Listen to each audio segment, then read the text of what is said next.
It was a Tuesday. I remember because Tuesdays are my slower mornings. Ryan does the school run. I have 40 minutes before my first call. The coffee actually stays warm long enough to drink. I was standing at the kitchen counter in my socks, looking at nothing in particular when the knock came. I wasn't expecting anyone. I opened the door the way you open doors on ordinary Tuesday mornings.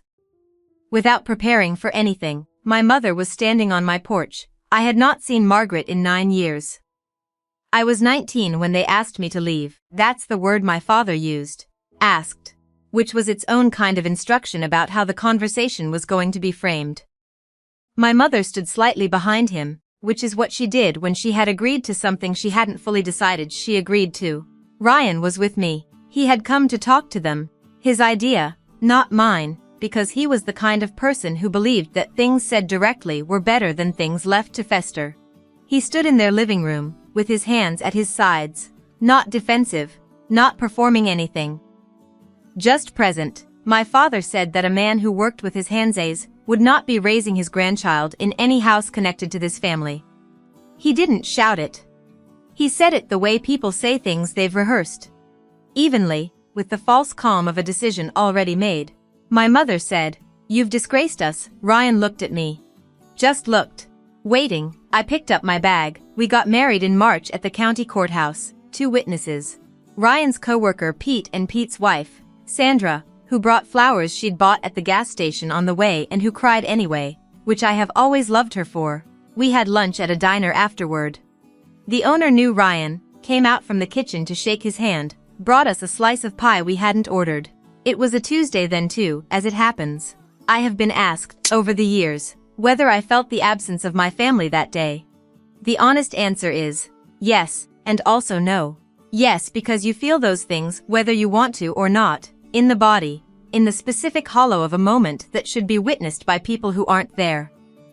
And no, because Ryan was there, and Ryan has always been enough in the way that certain things are enough.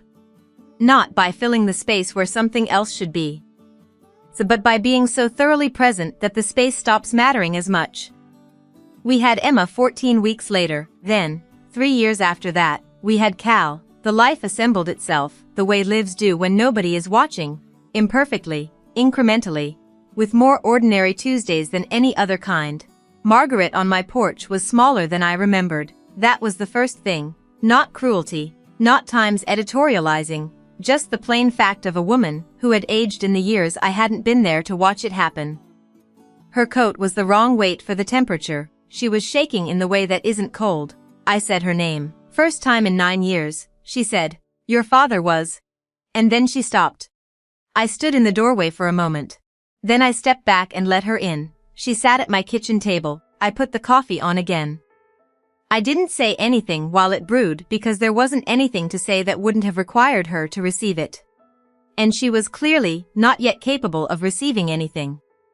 She told me in pieces, the way people tell things that have been held too long. Not in order, not cleanly. My father, Gerald, had been sick. Not recently sick, the kind of sick that begins quietly, and by the time it announces itself it has already been present for years. He had not wanted me told. My mother had agreed to this the way she had agreed to many things involving my father. Not from cruelty but from the long habit of a woman who had learned that his decisions were easier to accept than to resist. He had died 6 weeks ago. She had waited 6 weeks to come. I sat with that.